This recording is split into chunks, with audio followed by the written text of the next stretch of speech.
Optimal minimal. At this altitude, I can run flat out for a half mile before my hands start shaking. Can I ask you a personal question? Now would seem an appropriate time. What if I did the opposite? I'm a cybernetic organism, living tissue over a metal endoskeleton.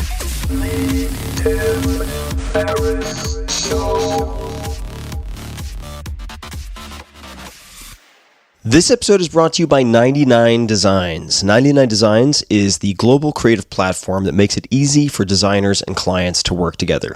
From logos to apps and packaging to books, 99 Designs is the go-to design resource for any budget. I've used 99 Designs for many, many years now.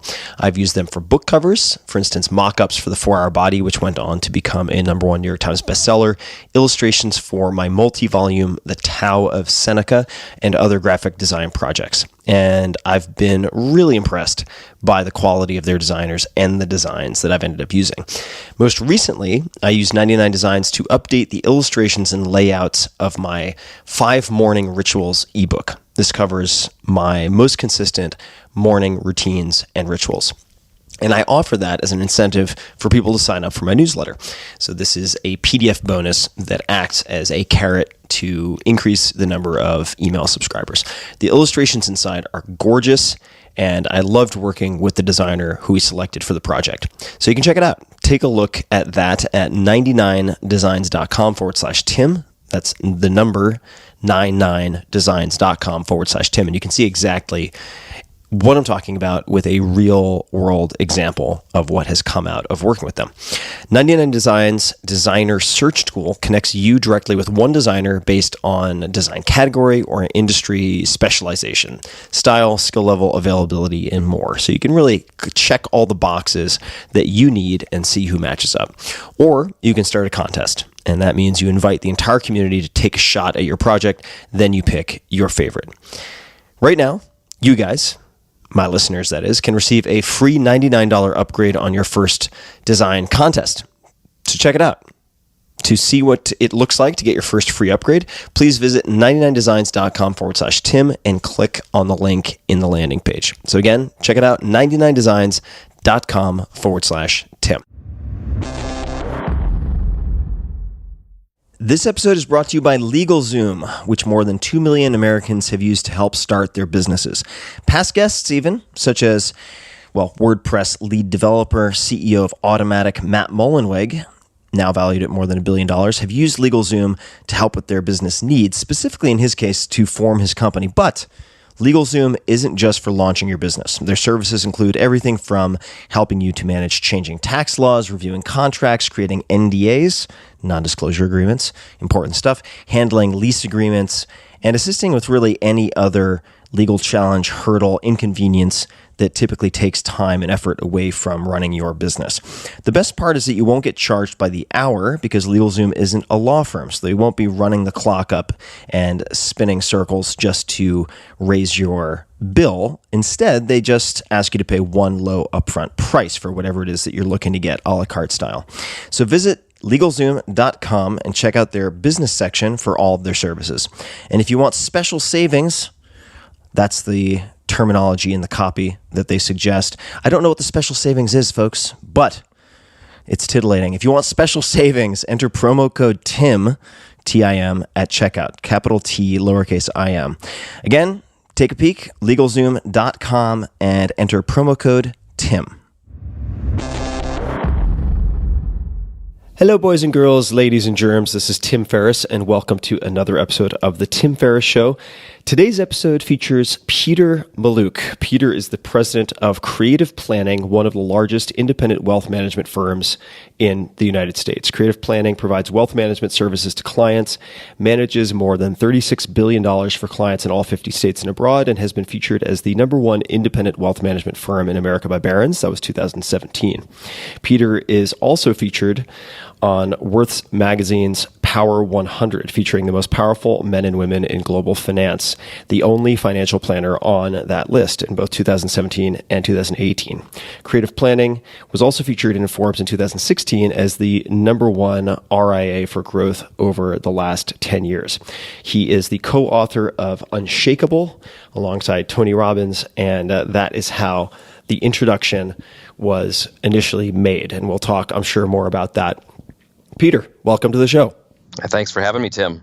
I wanted to have you on the show because we've had a number of conversations, and in full disclosure, so people know the playing field, I am not currently a client, but I'm in a position that we have had a number of conversations about money management, and I found a lot of your observations to be thought-provoking and in some cases very counterintuitive. And I had read Money Master the Game, which is how I initially interviewed Tony. And for those who are interested, my very first Instagram photo ever was of Tony palming my entire face, which was taken after that interview.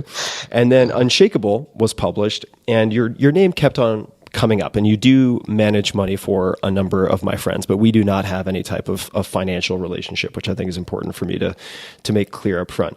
I do find your thinking very interesting, and this is a world, meaning finance and personal finance, that can be very intimidating, not only for people who are trying to find their way in terms of asset allocation and looking towards retirement, but really for myself, for friends of mine who would like to think of themselves as competent in other areas or some other areas, this can be overwhelmingly or seem overwhelmingly complex. So I thought we might start, if it's okay with you, and we can steer this in any direction we want to go, but with a couple of very specific asset classes or potential investments and how you think about them, because this might be a way to at least get into your thought process.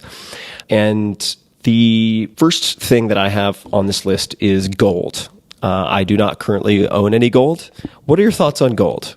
Well, I don't own any either. And it's a great way to start because it's one of those hot button issues that half your listeners are going to decide how they feel about me based on this answer alone. I think gold and Bitcoin are definitely hot button topics. So the punchline is I'm not a fan of gold, but here's the reasoning why.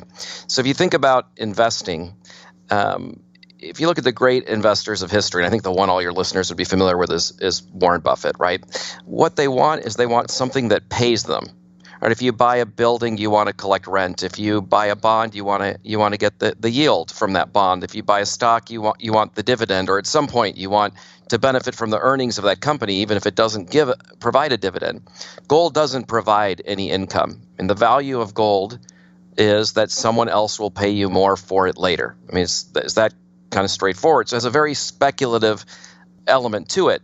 If we look at gold going all the way back to the Great Depression to today, it's performed worse than every major asset class except cash, which if you want to call cash an asset class. So you could have done better in the U.S. or international or emerging markets or with bonds and been collecting income all along the way. Now, not only did it perform worse than all those asset classes, it was more volatile than those asset classes. So you're taking all this volatility risk and you're not getting the reward. And we don't have to go all the way back to the Great Depression. If you look at the last 10 years, same story, one of the worst performers, but you're getting all of the volatility and you're not getting any income. And then if you're start to look at the tax consequences, you pay a higher tax on the gains in gold. So even if you have some modest gain to show for dealing with all the volatility and getting no income and hoping somebody will pay you more for it later, when all that happens, you're going to pay higher taxes than if you had just bought Apple stock or some other stock.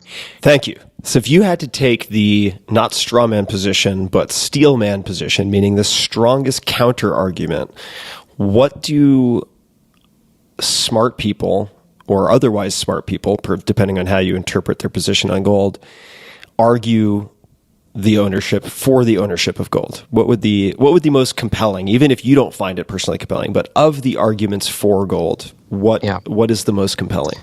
I think when you see the smart people who are really pro-gold, their main argument tends to be the economic system is a house of cards or a fraudulent system or a manipulated system. And I don't think it's a house of cards, and I don't think it's a fraudulent system, but I agree it's manipulated. I mean, that the Federal Reserve exists to help manipulate the economy. That's why it's there. So I'm always fascinated with conspiracy theorists say, the Federal Reserve is manipulating the economy. That's their whole job is to control inflation and to keep unemployment low, and to do so by trying to manipulate the economy. But I think that's the strongest argument, is that the country has an enormous amount of debt. The same thing is happening across all developed countries. Most developed countries have a lot of debt. Someday that debt's going to have to be paid. We're going to have extremely high inflation. Currency is going to be worthless, and people will be using gold as the store of value and as currency. And let's just say, that is the case. You have to just draw that to the logical conclusion, right? So now I'm going to walk out of my front door, and I'm going to go down to the local McDonald's or Quick Trip, and I'm going to pull out my gold, and I'm going to go to the grocery store with that. I'm going to go to the gas station with that. What's going to happen? I remember being in Oklahoma, seeing some prospective clients, and we were talking about this scenario. And I said, now what do you think is going to happen if the whole economic system has collapsed? Stocks are worthless, bonds are worthless, the dollar's worthless, and we're dealing with gold. And he goes, well, I've got my plan right there. And he was pointing across the room at his gun rack. And that's basically the world we would be living in. I don't think we'd be too worried about what our currency is. But I would tell you that the people making the case against me would consider that to be naive. Got it. Yeah, it is very difficult to shave off a small fragment of gold to buy your six-pack at 7-Eleven. You may be better off, like you said, getting stockpiling guns, cigarettes, and tampons and other things that you might be able to trade, if that's the thesis. But exactly.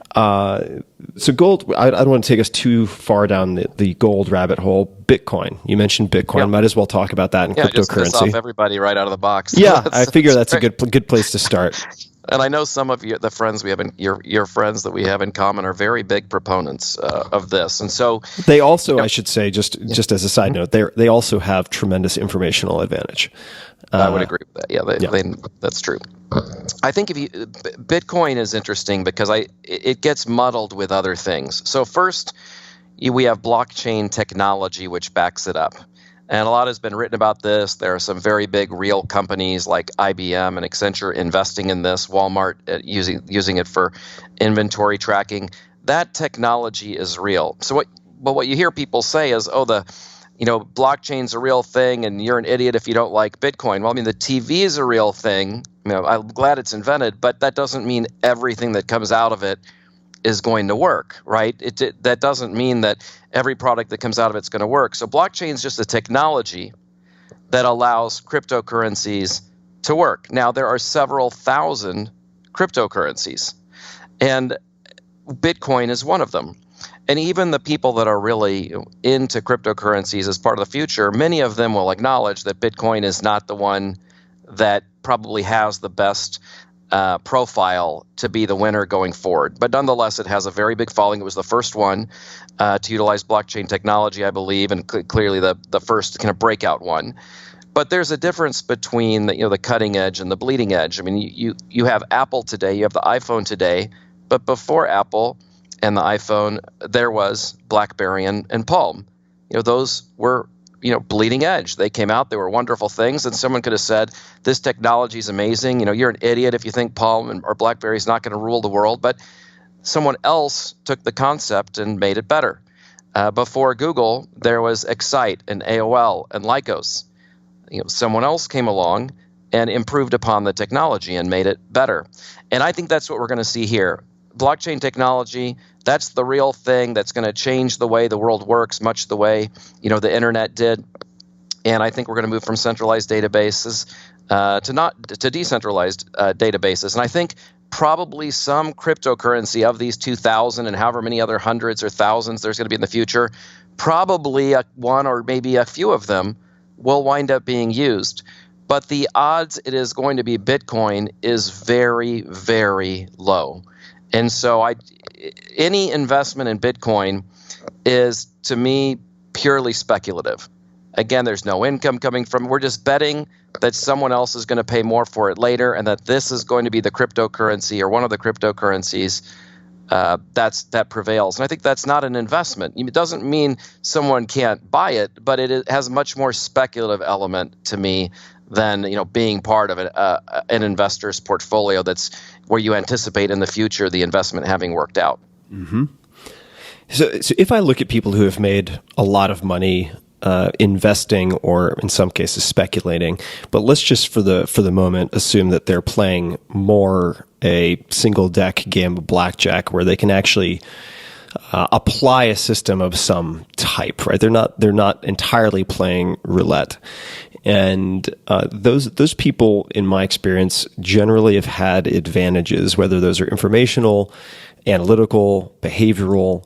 They have some type of advantage that allows them an unfair competitive edge to some extent. So it could be that they know the creators of, say, in the case of cryptocurrencies, different cryptocurrencies.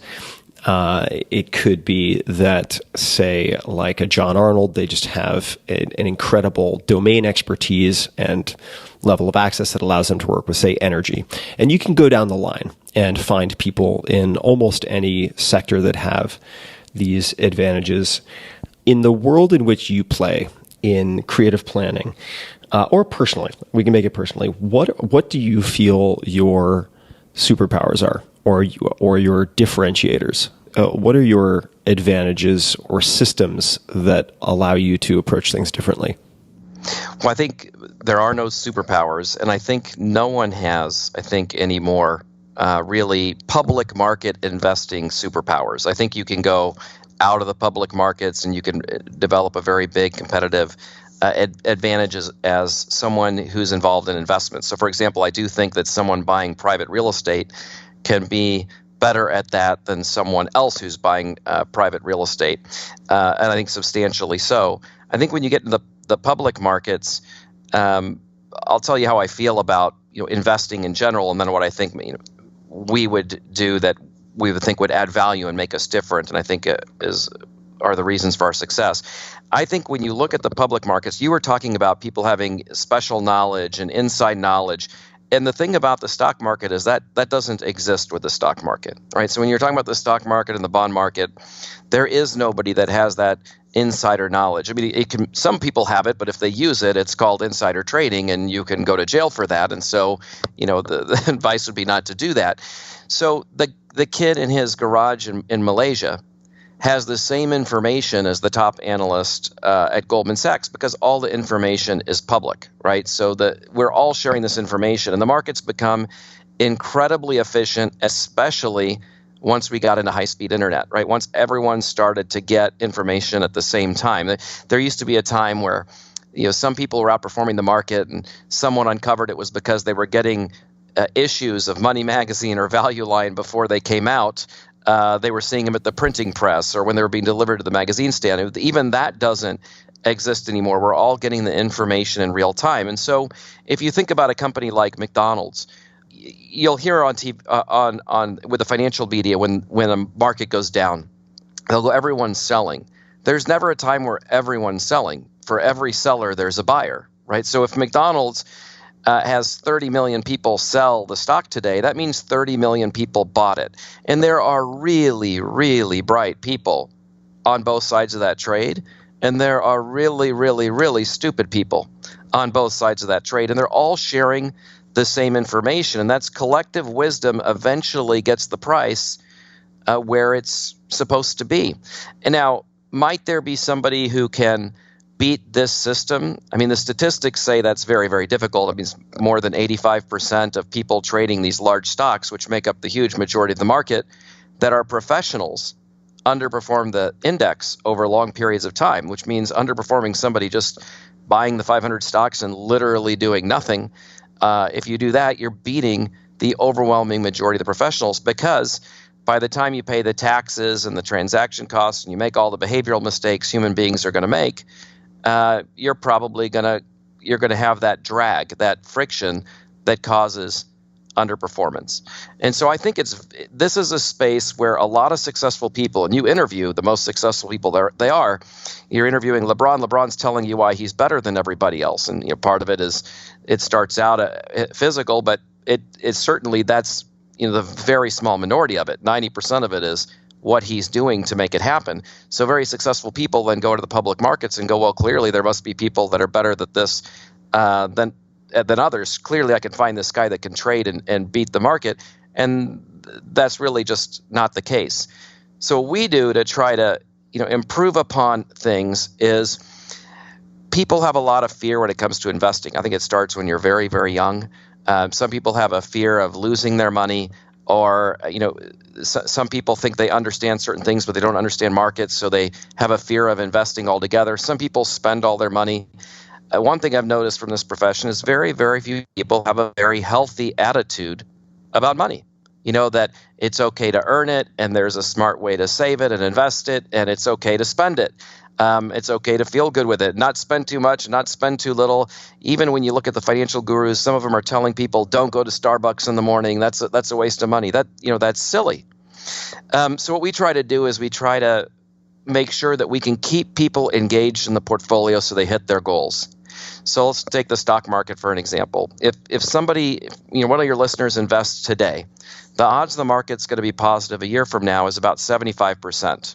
Just positive 3 out of 4 years, which means 1 out of 4 years it's not positive. But if we look at the market over 5 years, it's positive well over 90% of the time, and over 10 years it's positive more than 98% of the time. So the longer we can stretch this out, the more probable a certain outcome is. So if you have somebody who has short-term needs, they shouldn't be in the market, because no matter how good we are, someone can fly into a building and everything changes tomorrow and the stocks are going to go down. It doesn't matter how good our analysis is. Anything you're going to need, 1 year, 3 year, 4 years from now, those should be in things like bonds, where we expect a lower return, but we have a high probability that money is going to be there for us. And the longer term would be stocks, and the very long term might be alternative investments. And to do that, you really have to know a person and what's their tax bracket and what state do they live in, and do they have outside income sources like Social Security or a pension or rental income, and how much fluctuation can they handle. And when you know all of those things and how much money they need and when they need it, you can start to match the asset classes to their needs. And then they're more likely to stay on that roller coaster. And the roller coaster works out great and everyone will have a good time unless you try to get off of it in the middle of the ride. And so I think if you've got a process to match people's investments to their needs, you're more likely to have a good outcome. Because most people, they screw things up themselves. Like if you take someone who invested before 2008, you'll hear a lot of people go, I'm not going to invest because I lost my money, all my money there then.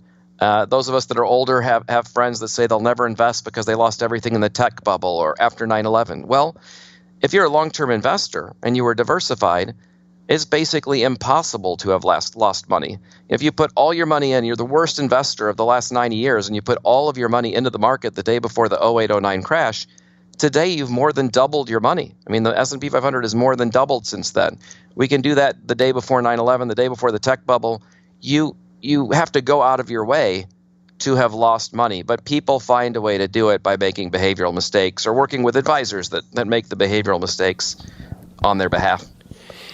So let me dig into a couple of questions related to what you just said, and maybe as a baseline, and you could help me do this also, but there are different reasons for or motivations for participating in markets, right? Yep. You could aim to get rich using the markets. In other words, you could be aiming to be a Paul Tudor Jones or someone like that, where you come in with a handful of dollars and that is how you make your fortune, in the same way that someone might make their fortune building a tech startup to exit or IPO, for instance. The second would be preserving wealth using the markets in some fashion, right? And then you might have in third place, or not in third place, but third option being becoming incrementally richer using markets, but not counting on it for that bulk of your principal, right? Mm-hmm. So the way you approach things would seem to depend very heavily on which category you fall in. But to come back to, and I'm just talking through also to clarify my own thinking on some of this. How would you then, if you have, if it's how do you assess? Let's just say someone's considering creative planning, and then firm X, firm Y, firm Z, right? How do you, if the argument can be made that you have to assess over the very long term, how can one separate the good, the bad, the ugly, and the excellent in terms of wealth management over a shorter time horizon? Does that make sense? Because one might be inclined to say, all right, I'm going to take my 100 units of capital, split it into 20 units, and give it to 5 different wealth managers and see how they do over a 3-year period of time, or whatever the period of time might be, and then assess. But if each of those wealth managers is saying you have to actually stick with us for the long term, then you end up in a bit of a pickle from a decision-making standpoint. So how should the investor think about that scenario? Well, I think I would start with just defining a money manager versus a wealth manager. So let's say that somebody they believe that they can beat the market by stock picking or market timing. So market timing being you put your money in the market, you think it's going to go down, you take it out, you put it back in, or you want somebody who's going to trade stocks and try to beat the market. That would be a money manager. You might say, okay, I'm going to go hire, money manager A to buy my large cap value stocks, and money manager B to buy my bonds, and money manager C to buy my international small stocks. And you might have them all manage in the same space and compare them. And to do this, you have to believe that these managers are going to add value by, after fees and taxes, trading stocks in a way where they beat their respective benchmarks. Now, in the alternate world of wealth managers really sitting with a client and looking out at the universe of money managers and deciding with the client, okay, where are we going to put our stocks? Where are we going to put our bonds? Where are we going to put our international stocks? And so the wealth manager is helping with all of the portfolio allocation. They might manage all of it in-house. They might outsource it. And they might also give advice on other things, whether it's tax or insurance or risk management, whatever. They'll look at a bigger piece, and that's more of what a wealth manager would do. Within those worlds, you have a very big debate between passive management and active management. So active management would be, Paul Tudor Jones, hedge fund managers, mutual fund managers, separately managed account managers, where you're paying somebody to try to beat a respective index. So an international manager would be trying to beat the international index. A large cap U.S. manager would be trying to beat the S&P 500 index, which is just 500 of the biggest companies in the country. I think that what you're seeing in the marketplace is more and more money is moving from active managers to passive managers. Meaning, instead of trying to hire somebody to beat the S&P 500, I'm going to buy the S&P 500. And the question doesn't become which manager am I going to pick to trade these. It becomes which wealth manager am I going to hire to help me determine how much should be in large cap U.S. stocks in the first place versus international stocks versus bonds versus real estate. And so we would be in the group where we're wealth managers looking at everything. We don't believe that if we pay somebody to trade stocks, they're going to do better than the S&P 500. So we're going to buy the index there, and we're going to buy it in several other spaces, and we're going to pick our battles on where we think we can create outperformance, or what the industry calls alpha. And we would look at alternative investments for that. We think you can do that in private markets where everybody doesn't have the same information, and where if we look at a management team and their education and their credentials and their experience, we feel we can extrapolate that they might actually be better than another team.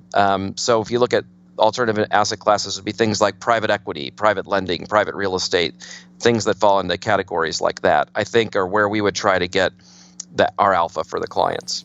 Gotcha. So let's talk about the alternative then for a second.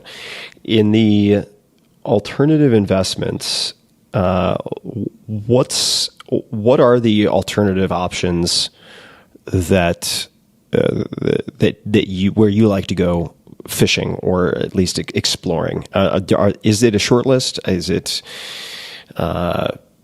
real estate investment trusts, private equity, master limited partnerships? What type of alternative options do you feel are most viable? So I'll start by defining it for your audience, because it's a question I get a lot, and I always correlate it to public markets. So you can buy a publicly traded stock, which would be like Nike or Google. You can lend money to a corporation or a government. That would be a a bond. If you loan money to the federal government, it's a treasury. If you loan it to a county or a state, it's a municipal bond. If you loan it to a strong corporation, it's a corporate bond. And if you loan it to one that's not doing so great, it's a high yield bond or a junk bond. And of course, there's publicly traded real estate. So someone can go online, open a custodial account at a place like TD Ameritrade, Schwab, or Fidelity, and type in a couple things, and 5 minutes later own a portfolio of all those things. Each of those things has a private alternative, meaning they're not trading on the public markets. And they follow a different set of rules. They're less regulated. You usually have to be an accredited investor with a million or more to be able to access those. Some of them require that you're a qualified purchaser with 5 million or more to get into them. But instead of publicly traded stock, you could invest in private equity. So there might be a fund that one fund we used bought Dunkin' Donuts and then took it national and sold it. And that was one of dozens of companies they owned. So that's what private equity does. The private lending lends money to businesses, private businesses that are growing. And then there's private real estate where you have somebody raising money and buying apartment complexes or commercial buildings all over the place. And alternative investments, the advantage is we do expect you'll probably do better than the public version of that investment. And part of it's the illiquidity premium, meaning the money is tied up for a while. So if you go put your money in a private real estate fund, you can't just exit the next day because the gal you gave the money to is running around buying buildings. She can't sell a building because you feel like taking the money out and going on vacation. Same thing when you go into private equity or private lending, you're making a commitment to give these funds your money for 5 years, 10 years or more. So they can go buy all these businesses or buy all these properties and then sell them all, and then the fund closes. Those are the most common alternative investments, and we do think they're the type of company that's running those and their experience. We think that matters, and we think that gives an edge from a performance perspective. Now, basically anything that's not publicly traded is an alternative investment. So if one of your listeners owns a duplex that they're renting out, well, that's an alternative investment. There are funds like life settlement funds that buy life insurance policies, and I think these are kind of interesting. There's this whole market that started, and it started in a terrible way. I mean, back in the 80s, people were buying life insurance policies from young men that were sick with AIDS. And what I like about the happy ending to that story is, of course, they came up with a cure for that, and all the people that had thought they were buying these policies and were going to cash in wound up going bankrupt. So I like the way that story ends. But what happened is some states started regulating this space and saying, look, if you want to sell a life insurance policy or buy a life insurance policy, you have to go through a regulated process. And once that happened, some actuaries came into the space and private firms came into the space and started buying policies. And about 3/4 of people over the age of 70, they wind up surrendering their life insurance policy. They go back to wherever they bought the policy and go, I don't need this anymore. And the insurance company goes, great, we'll give you the surrender value back. So someone might have a $3 million policy that was going to pay to their family, but now they're 70 and their house is paid for, their kids are out of college. They don't need they don't need that anymore, but they want their $100,000 cash value back because they can enjoy it over the next 10 years or 20 years of their life. Well, instead, these life settlement funds come along and go, hey, we'll buy that policy from you. And they might pay 5, 10, or 12 times more. One of the funds we use is paying about 12 times more for that policy. So they might give that guy $1.2 million for that policy. So that guy's thrilled. They're running off with their money. They're getting way more than they were going to get from the insurance company. But now the fund owns, maybe 1,000 plus life insurance policies, and they're going to collect all those death benefits, and they distribute it to the people that invested in the fund. So that's also an alternative investment. It has nothing to do with stocks, bonds, real estate, but it's a little different. And people like investments like that because they don't behave the way the stock market or the bond market does. They don't care who's the president. They don't care what's going on with tariffs or who tweets what. This is actuarial science as far as how this fund is going to do. There's a fund that buys music royalties, so it might buy a catalog or songs from different artists and then own the future royalties. And your performance is dependent on, do people still download those songs 5 years from now, 20 years from now? But the alternative investment space is very interesting. governed by a little bit different set of rules. And I think that's where higher net worth people can get an edge beyond just going with needs-based investing. Mm-hmm. You mentioned real estate a few times, and I'd like to touch on that because this is an asset class, if we can, depending on how we want to look at it, an asset class that I think a lot of people feel a certain degree of comfort with, rightly or wrongly, because it is very tangible. And some people would argue that real estate is a better investment than the stock market, or they maybe intuitively and wrongly feel that is the case. What is your perspective on real estate? And I know that is a broad term, but maybe you could expand on your thinking as it relates to real estate. Well, I like real estate as an investment, particularly if it's diversified. I do think that in the private side, expertise makes a very, very big difference.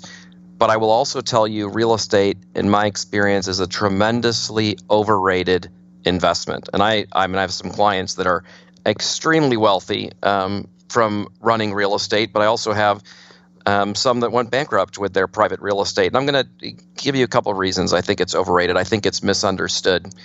I think one of the things is if you look at a business, look at how big business works. If you are one of the Fortune 100 companies, I'd rather own the company than the building that they rent. And so would they. Most of these big companies, they sell off their real estate because they feel it will drag down their rate of return.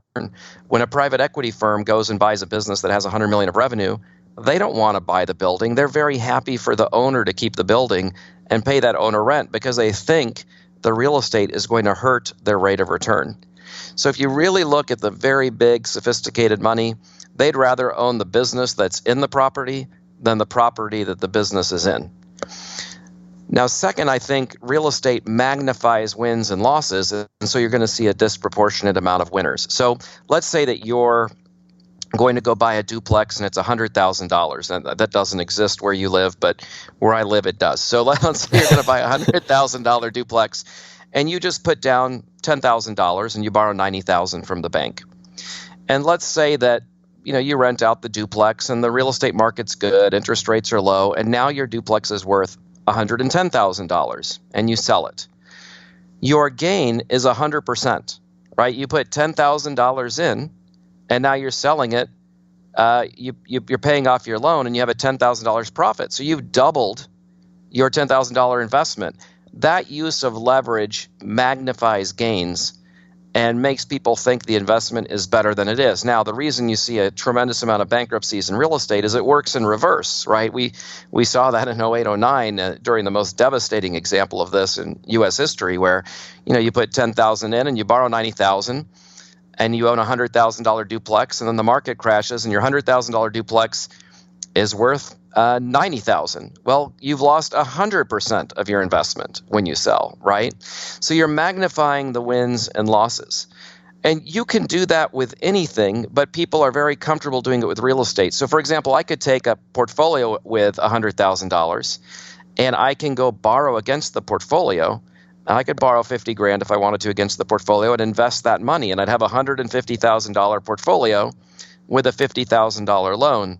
Most people would go, my God, that's risky. I mean, I'm not going to borrow money against my portfolio to buy more stocks, but that's basically what we're doing when we're using leverage in real estate. We're really counting on the value of real estate to hold. And then third, I would say the thing about real estate is unless you are tremendously diversified, real estate is an investment where everything is okay until it isn't okay. I mean, when it goes bad, it can go bad very, very quickly. So in the community that I'm in, was a family that became extremely wealthy with shopping malls, and then all of a sudden those weren't in favor, and the story doesn't end so well. It's the same thing with how neighborhoods that you might have been to when you were growing up, if you look at the complexion of them today, some of them hold up, and some of them, all of the real estate may as well be worthless. I mean, and so I think it's a deceptive investment. You feel this security because you can see it and you can touch it. A lot of people get rich in it because of leverage. We tend to ignore the people that go bankrupt, and we tend to not look at those parts of town that didn't turn out so well that were pretty good parts of town. 10 or 20 years earlier. So again, I like it. I've come across like I'm not. I just think it's overrated. We own a lot of real estate for our clients, private and public, at Creative Planning. I personally own private and public real estate. I like it as an asset class, but people really need to focus on diversification and understanding where it fits in.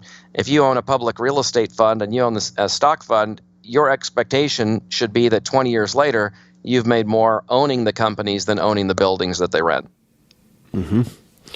Thank you for that. And I want to ask about another asset class that may make me immediately seem like a complete idiot. We'll see. Probably not the only thing in this conversation that'll make me look like a complete idiot, but I'll just start tallying those up on one side.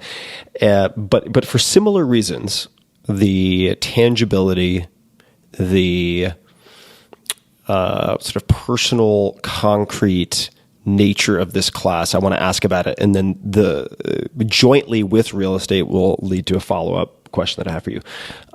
Artwork, investing in art. What are your thoughts? Does it have a place? Is it overrated, underrated? How should one think? How would you encourage people to think about that, or how do you think about it?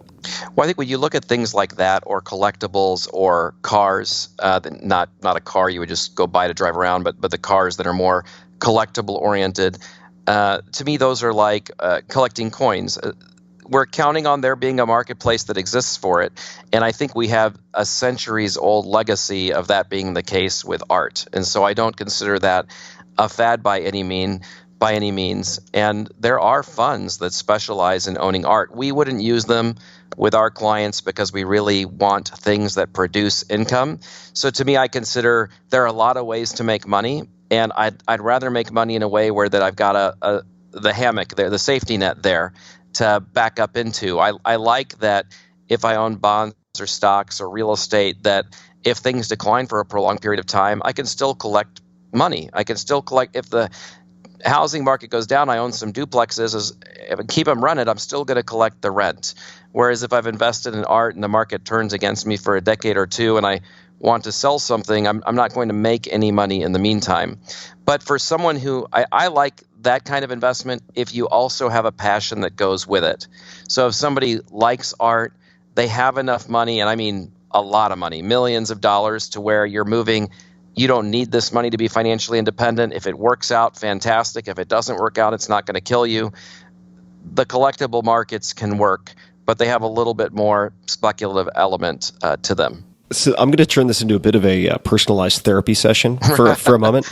Right. So the reason I bring up real estate and art is that they coincide with or have similarities to, for me, early stage tech investing, in the sense that one of the primary bugs, which is illiquidity, has turned out to be a huge feature and benefit for me, given my psychological weaknesses and propensity to impulse sell or panic sell. Does that make sense? So I have been able to guard against my lesser behaviors by having certain assets like early stage tech, which I do not recommend to everyone by any stretch of the imagination, because I've done a tremendous amount of upfront due diligence and analysis, or had superior information, have made investments, and then been completely prevented to my benefit in most cases from selling those assets until they get to a certain escape velocity.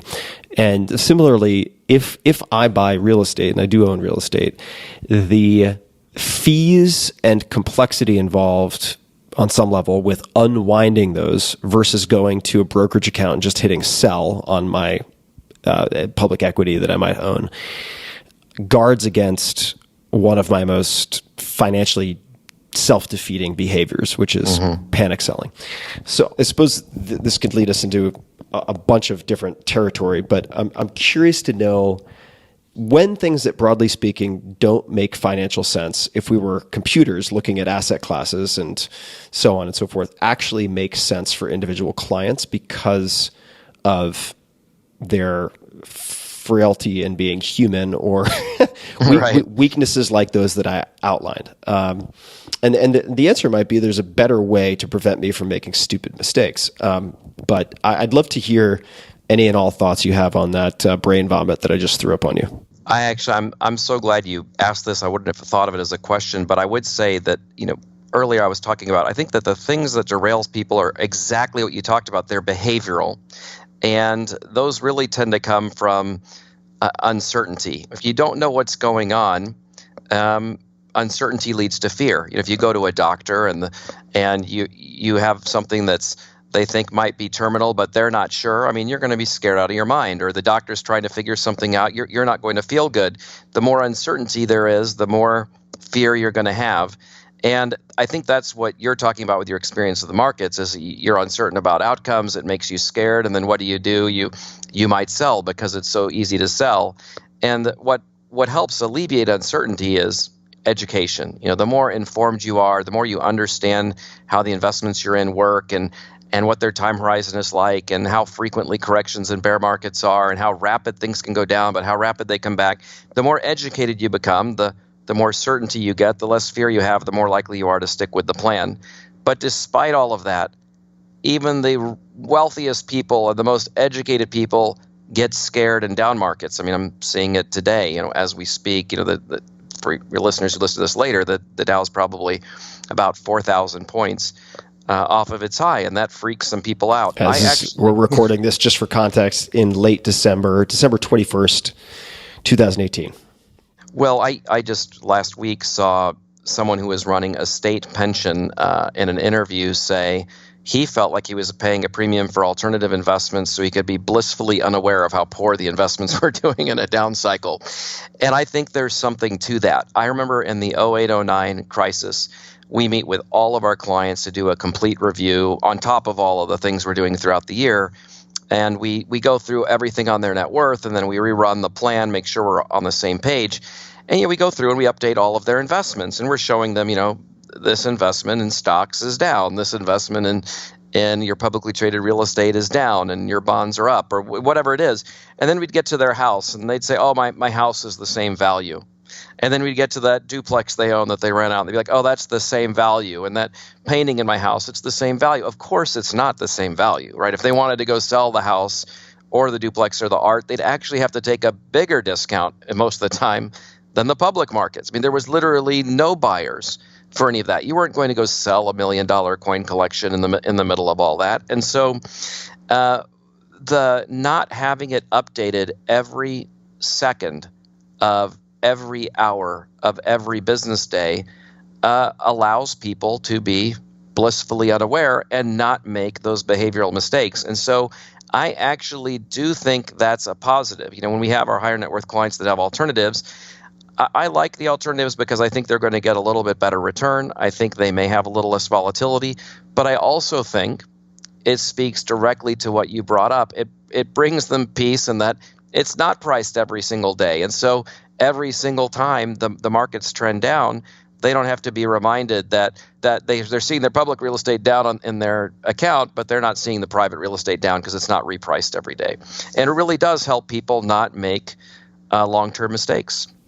So if we're looking at long-term mitigating against long-term mistakes, suppose we could also talk about short-term mistakes. Now, the considering how reluctant I am to invest in public markets, and one could argue stupidly so, I've read a tremendous amount. So I am. It's not that I'm uninformed as it relates to the trending over time of, say, the equity market.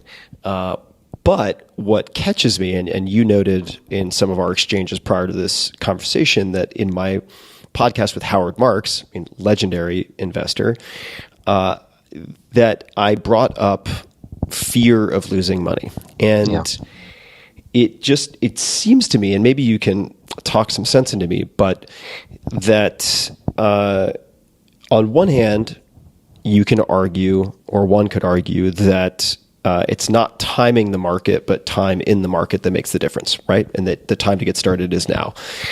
On the other hand, couldn't one also argue that while it's very possible, if not difficult, if not impossible to time the market, it is very, very possible to mistime the market, not by design, but by accident. And if you come in at the top of the market, I know you talked about like the day before 9/11, et cetera, the recovery time in some cases isn't necessarily trivial, right? So is there, and then just follow me here, this is going to be a little long, but if there are smart people, and maybe this is just like the guy with the sandwich board on the corner saying the end is near, he's eventually going to be right, so who knows, maybe this is one of those cases, but you have some very smart people who historically hold a lot in cash for when there's blood in the streets, at least that's my understanding, like a Seth Klarman or others.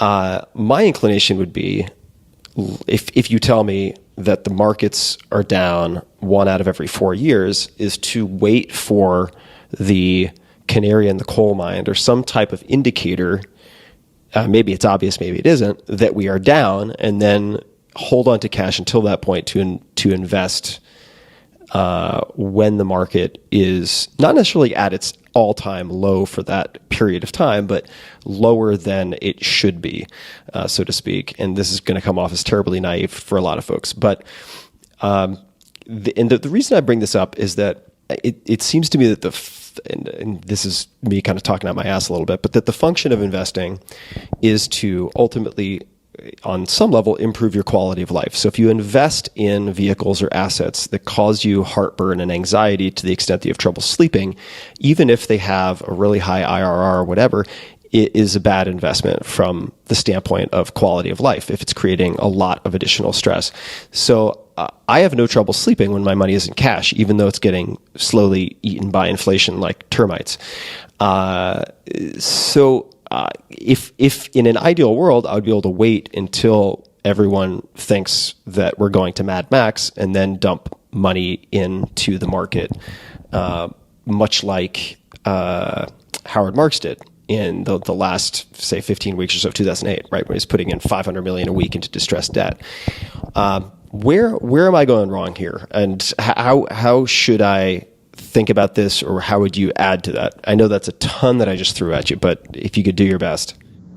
Well, I would say that I would start with, I would agree completely that nothing is worth losing sleep. I mean, money is just something that enables us to do, other things that presumably we want to be happy. So there's no sense in being miserable investing it so we can supposedly do, something else. So I'm not a believer that if somebody comes in and they have enough money where they could be independent for the rest of their lives living off bond income, and they tell me, Peter, I'm 70 and you're not going to be able to make me comfortable and I'm going to lose sleep if my portfolio goes down 5%, I'm not going to talk that person into stocks or real estate or alternative investments. They should be in bonds because they have all they need. They're not telling me their goal is to have the biggest pile of money ever or to be like the greatest steward of their money ever for the next generation. They're telling me I want to be happy with what I have. I don't need to hit even a double, let alone a home run, and I want to sleep at night. Sleeping at night trumps everything. You have to absolutely be comfortable with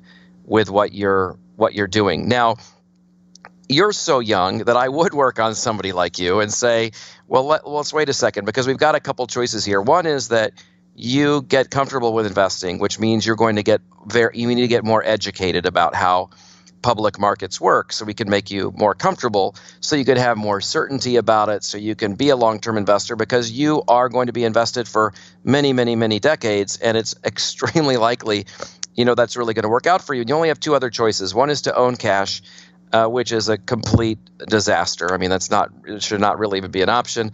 And the third is to add tremendous complexity to your life. So you say, I'm going to buy all these different properties and all these different art thing, and you're going to wake up one day and you're going to own a whole bunch of all this crap. It's going to be on your net worth statement. And I can tell you the cycles, and I've learned this from my clients, and I've changed my behavior because of it. That as people start to accumulate wealth, people come to them with deals, and they get excited that, hey, these deals are coming to me. One Indian client translated an Indian saying to me. He said that his dad had told him the saying, money pulls money, and he didn't know what it meant until he had money. And then all of a sudden people were coming to him with deals that seemed great, and it became easier and easier to make money. I'm sure that's the case for you. And so you wind up doing all these deals, and you find yourself in real estate and venture capital and private deals, and you're growing, and then a friend dies, and then another friend dies, and then you go, oh my God, look at what the survivors are dealing with here. What a mess this is. And you start to unwind all of these things. So you spend the first 20 years of being rich accumulating all this stuff, and then you'll spend the next 20 years, if you're like at least the clients I've observed, trying to get out of one thing after another to simplify your life. And somewhere along the way, you'll wind up with 20 different tax forms and all this stuff that you don't have to do because you chose not to get educated. And I think that let's just use one education. I mean, you highlighted it's time in the market, right? I mean, I know Howard Marks said that. Warren Buffett said that. That's a very obvious thing. You don't expect that you're going to go to the store and pay less for a Coke or less for a candy bar 30 years from now than today. You probably think the candy bar is going to cost triple, but somehow you have this fear that the stock is not going to triple, right? And of course, those two go together. Part of the stock market returns the dividend, part of its earnings, and part is just inflation. I mean, so we know we're going to go to McDonald's 30 years from now, and the Happy Meal is going to cost more, and the Value Meal is going to cost more, but we're scared to own the diversified stock portfolio. And if you're diversified, we should feel very comfortable. So you might, you're in Austin, it's a great restaurant town. But, the world moves quickly. Back in the 70s or 80s, if a restaurant opened and it wasn't very good, someone would go, oh, this restaurant might close in a few years. If you go to a restaurant now and it's not very good, you wouldn't be surprised if it was closed in 6 months. I mean, the world just moves really fast now. And if I said, hey, Tim, I want you to pick 5 restaurants in town that you think are amazing and you had to put all your money in them and that they're going to be here 30 years from now, you might think twice. I mean, it doesn't matter what the restaurant is. I mean, I know you've got a Trulux. I would definitely think twice, especially with restaurants. Right. Well, but I mean, you would be like, no matter how good the restaurant is, 30 years from now, things will have probably changed. But if I were to say, look, you can own the restaurant index. So we're no longer betting on, which 5 restaurants are going to be here 30 years from now where you could lose your money. We're just betting that there are going to be restaurants here and they're going to be charging more and making more than they do today. You'd be much more comfortable with that. And that's very much like diversified stock market investing. And so the more you can learn about that and when you're going to need the money, and that, hey, if you're in the stock market and it's down, probably those private investments you have that aren't repricing every day, many of those are down as well. You can start to build at least some portfolio that you can start to get educated on. You go through your first correction, you go through your first bear market, and then if you're young and you're really smart, you can really tell the very smart investors, they like down markets, right? Because if you're accumulating, you don't want the market to go up. You want the market to be up later when you need to take money out. But if you're accumulating, you would like it to be down. You want to be buying everything when it's on a discount.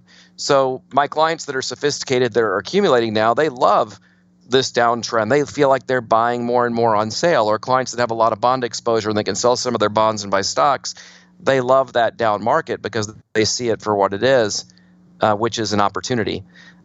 Quick question there. Yep. Do you know any people you think are really smart who do not dollar cost average in on the way down in that camp, but who instead sit on the sidelines waiting for some indicators that is not a bottom? I'm not saying they predict the absolute bottom or the relative bottom during that period of time, but do you know anyone you consider smart who does not sort of dollar cost average in on the way down as a way to, I think you put it, in the acquisition phase?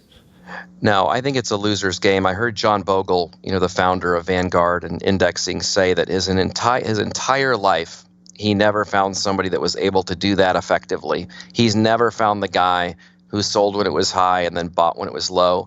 I've been at this now 20 years. We have over 30,000 clients. Many of them have self-directed accounts. I can tell you I've never seen it done. I've never seen somebody go, the market's high now, and sell and then feel comfortable buying when it's low. I've seen people who are invested and they stay invested and then they are more aggressive about adding to the portfolio when it's down. I consider that much smarter approach. the guy who goes today, oh, things are uneasy, I'm going to go to the sidelines. If the market gets cut in half, that guy usually doesn't have the intestinal fortitude to go in. There's all these other reasons that things are horrible, and now that narrative that caused them to exit in the first place is reinforced, right? So they have even more reason to stay on the sideline, and they usually don't get back in time. You had asked a question earlier about, well, why don't I wait for that 1 in 4 years for that pullback?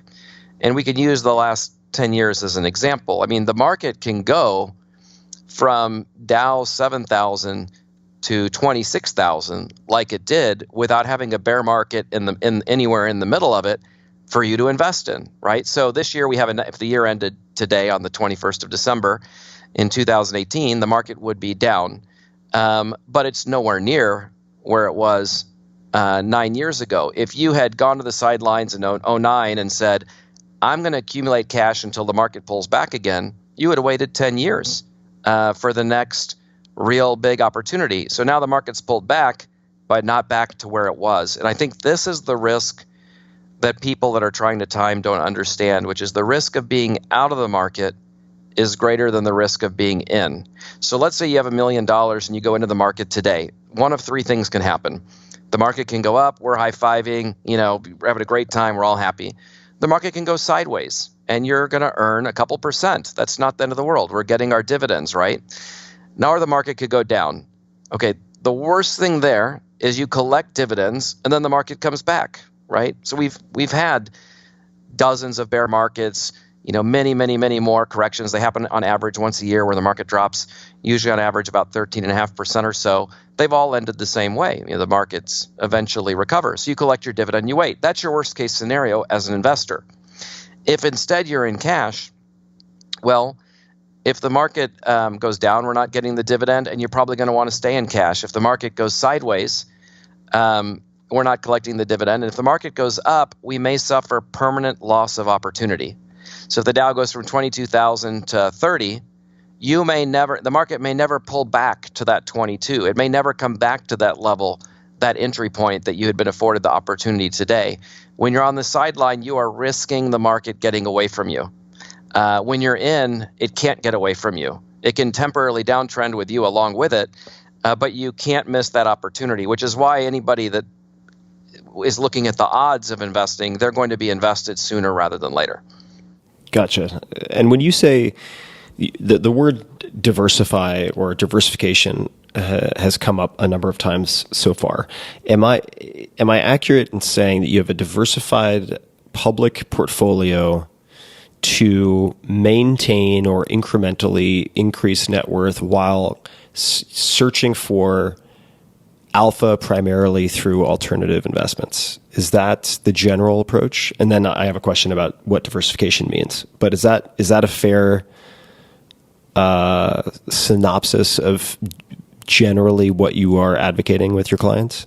Yeah, what we're trying to do is we're trying to perform better than they would on their own or with somebody else by being extremely disciplined, placing tax trades, being aggressive buyers, owning asset classes that match up with their needs.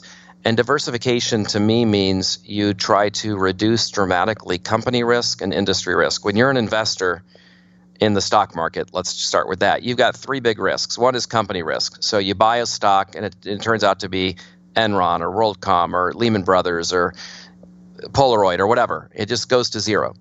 That's company risk. There's industry risk. If you were in the mortgage-backed securities market in 2008, or if you were part of the internet craze of the internet bubble, industries go away sometimes and never recover. And then there's market risk. If you're very diversified, you're across a bunch of companies, a bunch of industries. If there's a Lehman Brothers in there, if there's an industry in there like not doing well, you're going to survive. And the market risk, it's a temporary risk. The market will go down and then it should come back up. And we can diversify the market risk further by owning other markets like real estate and bonds. And then we can get extremely diversified by going into the alternative investment space. And that would be an investment approach. You said something a little earlier that people have different purposes. Some people they're trying to hit a home run and some people are trying to invest. I would say investing is what I just described in the markets. You have to approach investing saying, this is not going to do as well as my day job. Okay, so when I'm sitting with a business owner, or whether the guy owns a restaurant or the gal owns a consulting firm, I tell them, look, you're making 30% on your money with your job or more. You are not going to make that in the market. Don't come to me if you think that's what's going to happen, right? That's just not what happens when you invest this way for the long run. Now, you could make a business out of investing in these markets. So you could, for example, be a real estate developer. And yeah, you're going to do much better than just somebody who's buying a diversified real estate portfolio. But now you're in this full time, right? Same thing with Ray Dalio on the stock side. If you want to buy into the idea that maybe he can win over time, it would be because it's a full-time job that might use a different approach than a typical disciplined investor would use. So I think you have to come into a portfolio like someone like you as going, I've got my day job, I'm doing all these things and taking all these risks and using my time to make a lot of money, and I'm going to invest in a way where I'll do better than cash, but I'll never make what I'm making with my time and effort and name and everything else, but I'm going to do better than cash. I'm going to do better than bonds by having a disciplined, diversified approach. Mm-hmm. And does diversified in this case, because people often think diversified means buying a lot of stuff, right? But if you buy a lot of stuff, and to anyone who's a professional out there, obviously I'm mostly talking out my ass right now, but if everything is correlated, even though they are different words or different asset classes, then you may not be truly diversified, right? So if you look at say David Swensen, or some of these other guys, they might talk about U.S. stocks, international stocks, emerging market, REITs, long-term U.S. treasuries and treasury and tips, right? Or something like that. Right. Or Dalio 15 uncorrelated bets, right? Something like that. What does diversified mean to you? Like, what are the characteristics of a diversified portfolio, and is it possible to over-diversify where you're just spraying and praying in a sense? Yeah, I think diversification is misunderstood. Sometimes people think, like you mentioned at the very top of the podcast, hey, I'm going to hire 4 money managers and I'll be more diversified than one. That's not necessarily the case. Maybe all 4 money managers are trading U.S. stocks. You'd have been better off with one wealth manager who owns 4 different asset classes, right? So sometimes diversifying money managers doesn't do it. You might buy 5 duplexes in Nashville. On the same block. Well, you're not that diversified. You have the risk of the neighborhood and of the city and of the state.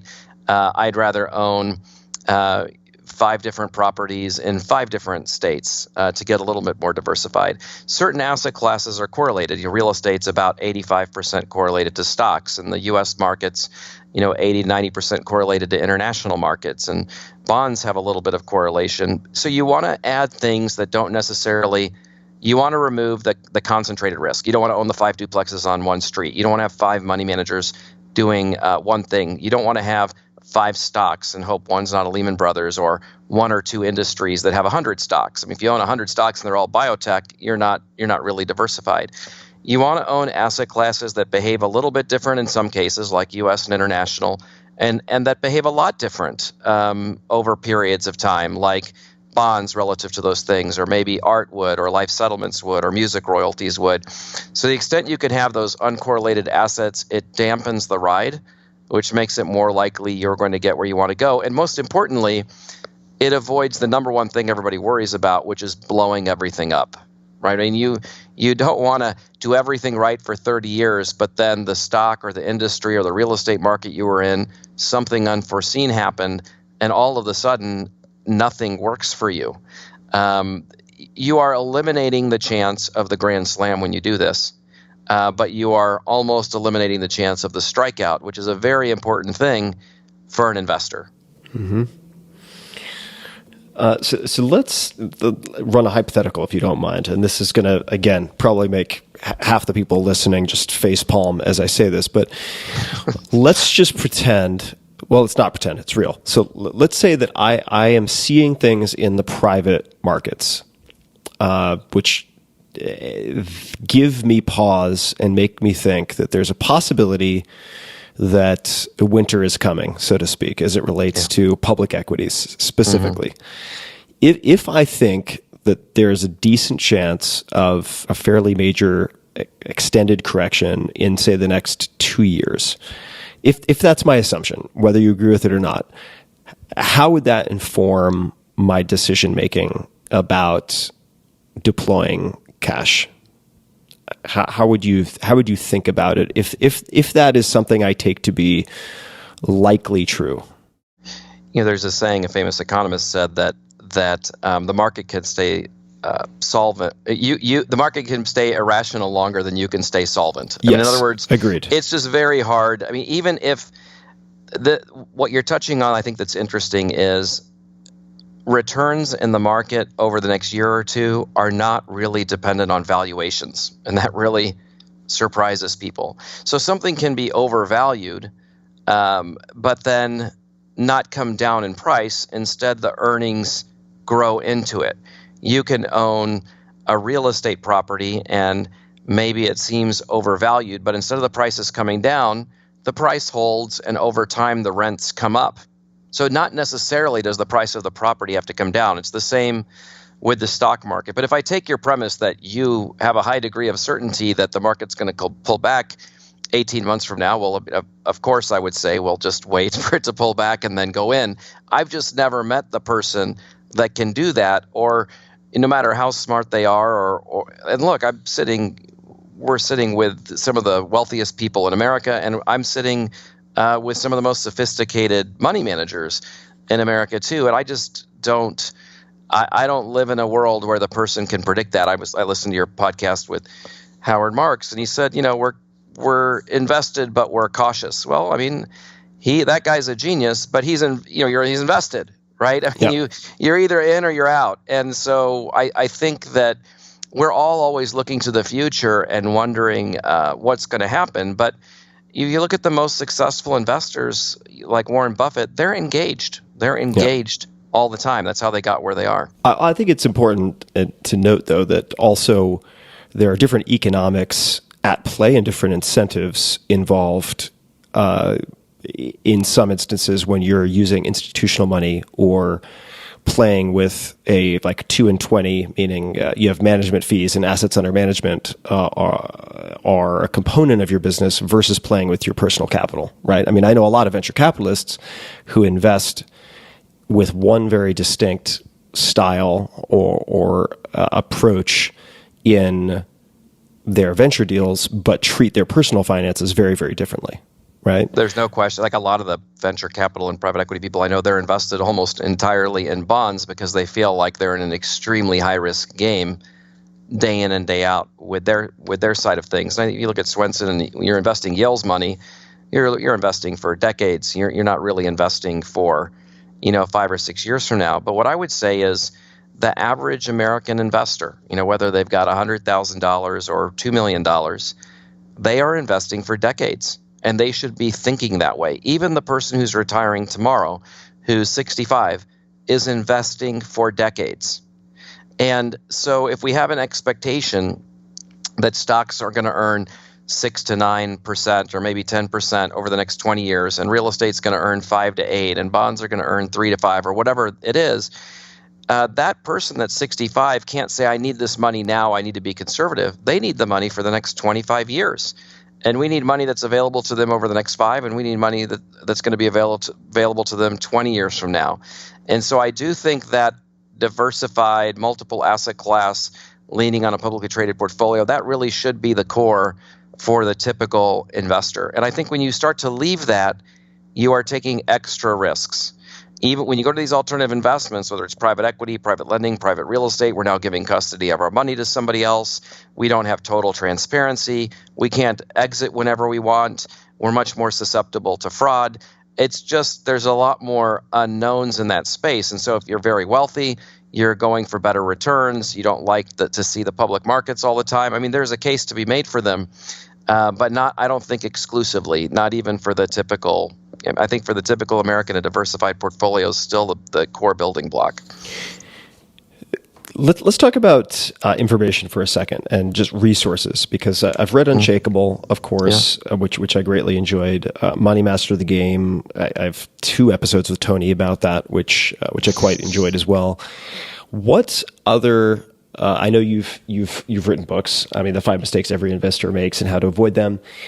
Besides those books, and we're going to come back to that title I just mentioned in a few minutes, but what books or investors who have writing, right, who have something accessible to the people listening,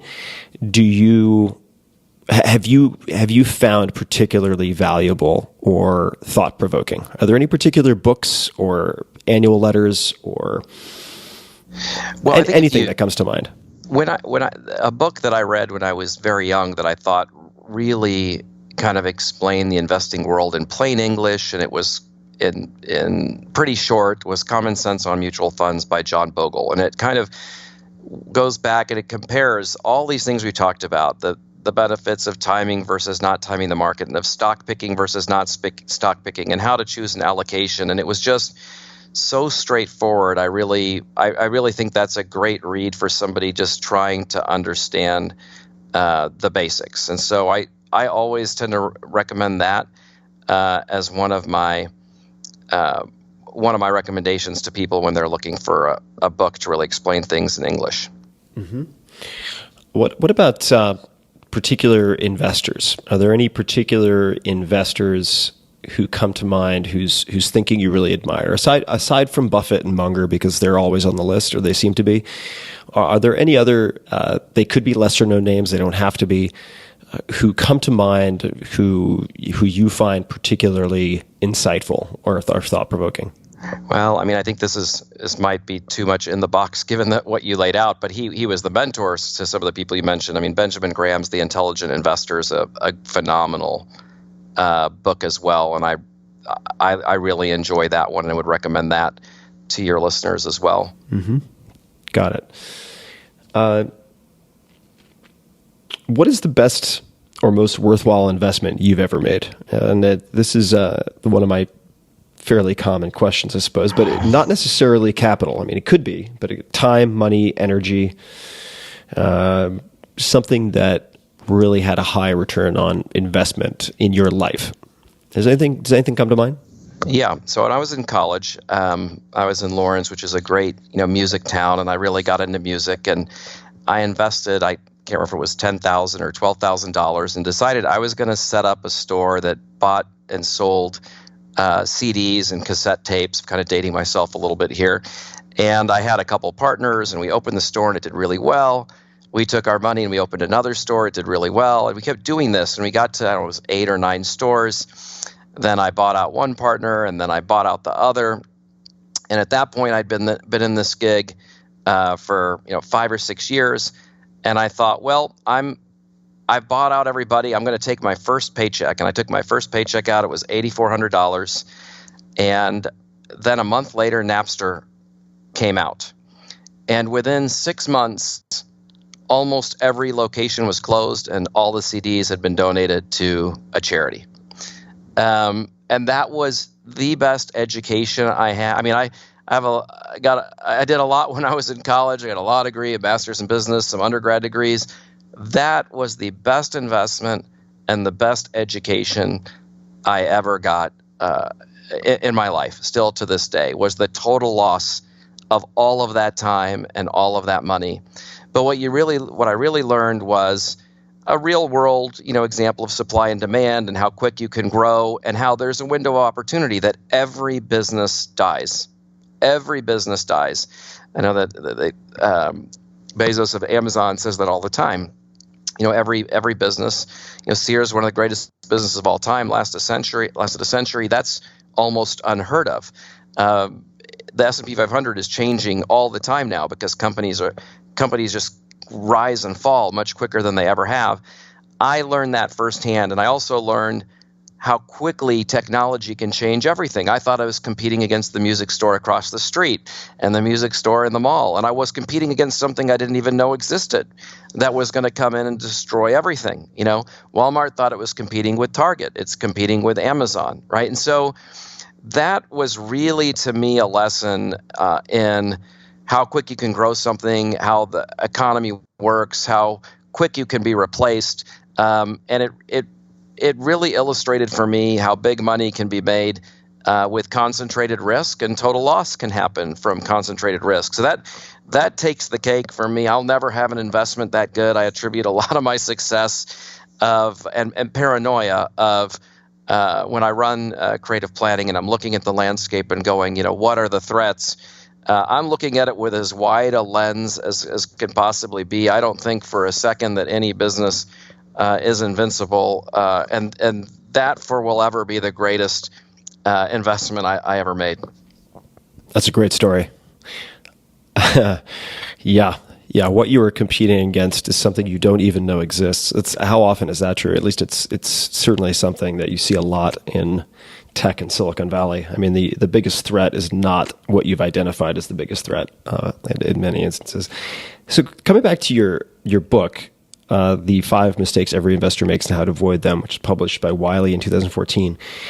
In an interview that I read doing homework for this conversation, the question from the interviewer, this is from Think Advisor, was, what's the biggest mistake? And feel free to fact check this and correct if I'm misquoting. But the answer, as I have it here, is, quote, people don't enjoy their money, especially the ultra affluent, obsessive client who has millions of dollars. They've spent a lot of time doing the right thing, saving and making good decisions and being focused on growing.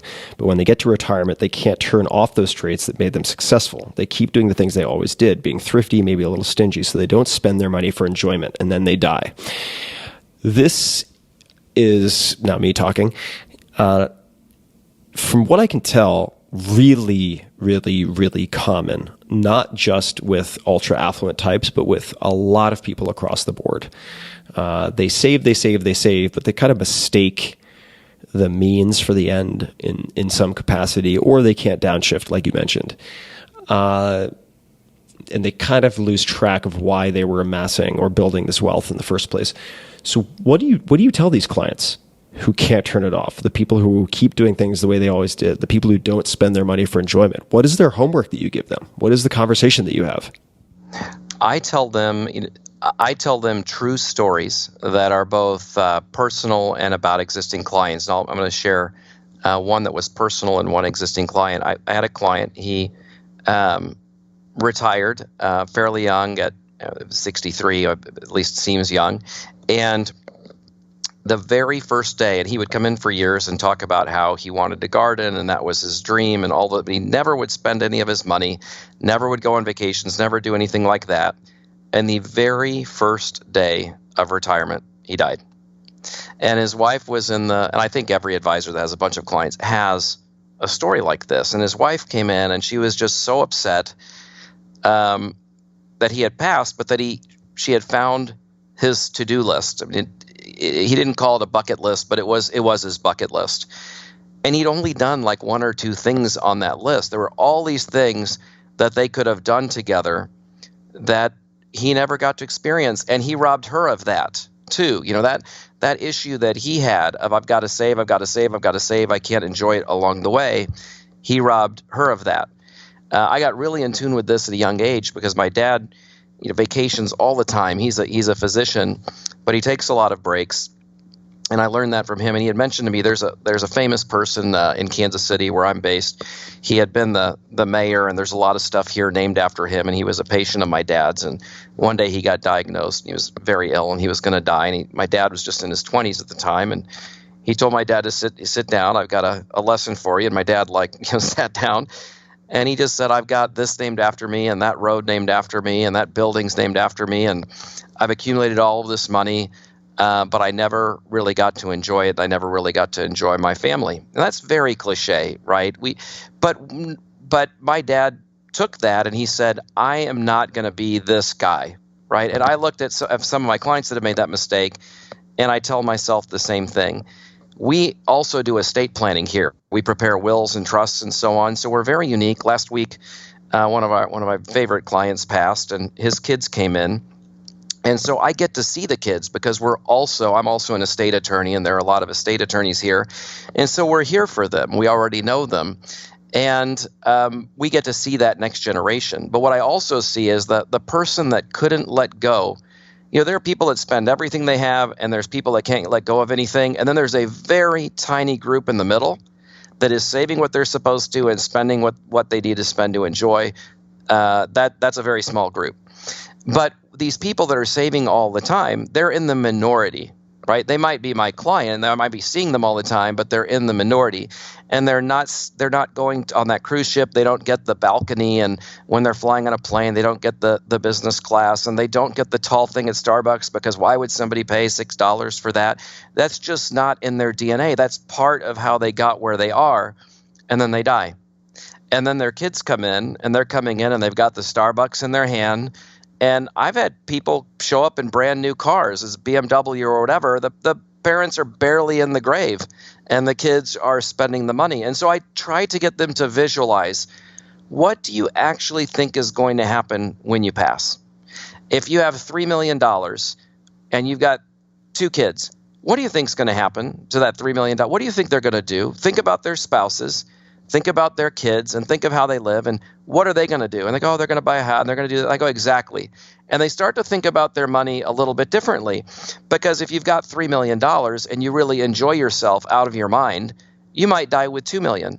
Well, you know what? Your kids aren't going to notice the difference. And if you have $300,000 and you die with $200,000 instead of $300,000, the kids aren't going to notice the difference. It's the perspective of visualizing what is actually going to happen if you don't enjoy this a little bit yourself. And then they'll give you excuses. And the 2 big excuses are, I want to save it for my kids, or I want to save it for charities. And, I always tell them, give it to your kids now. Give some of it to them now so you can enjoy it, so you can alleviate that they're going through the most stressful time of their life, trying to pay for college or trying to save for retirement. Why don't you give them some money now when they could really use it, instead of you dying at 80 and they're 60 and they don't have those problems anymore. And if you want to give to charity, it's better to give with a warm hand than a cold one. Give while you can enjoy it, while you can see what you're doing with it, while you can make sure the charity is doing what you want. So I spend a lot of time talking to this with our clients, because I just think it's a shame. You see these people, these tend to be very disciplined people, and they can't shift, as you said, they just can't shift gears. And I think that one of the best things we can do for them is remind them why they have the money in the first place, and to make sure that they can enjoy it. And it goes back to what you were saying about fear and the markets. If people are scared, that's a big reason they'll retain the money. We need to be able to reassure them with very simple projections of how good a shape they're in, and no matter if the market pulled back 50%, here's what would still happen, so they can feel okay. They can have that permission to enjoy their money. Thank you for that. Yeah. What books, aside from those we've mentioned already, do you gift the most to other people, or have you gifted the most to other people, if any come to mind? They don't have to be related to investing, but they could be. I think probably the book I've gifted the most is Awareness by Anthony DeMello. He was a Jesuit priest, but he was in India. So he has kind of this confluence of different religions, from Hindu to Buddhism to Christianity, influencing him. But what the book basically, I'm sure I'm screwing this up, and that if he were alive, he'd say I'm explaining it wrong. But to me, what it basically said was, no matter how good you think things are, they're not that good. No matter how bad you think things are, they're not that bad. That almost everything you're experiencing with other people is about the other people, has very little to do with you.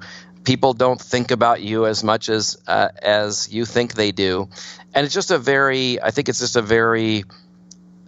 it's a book that gives you a lot of perspective about yourself in the world. And I think if you read it at the right time of your life, for me, it brought a lot of peace. I've read the book a few times, so I love that book.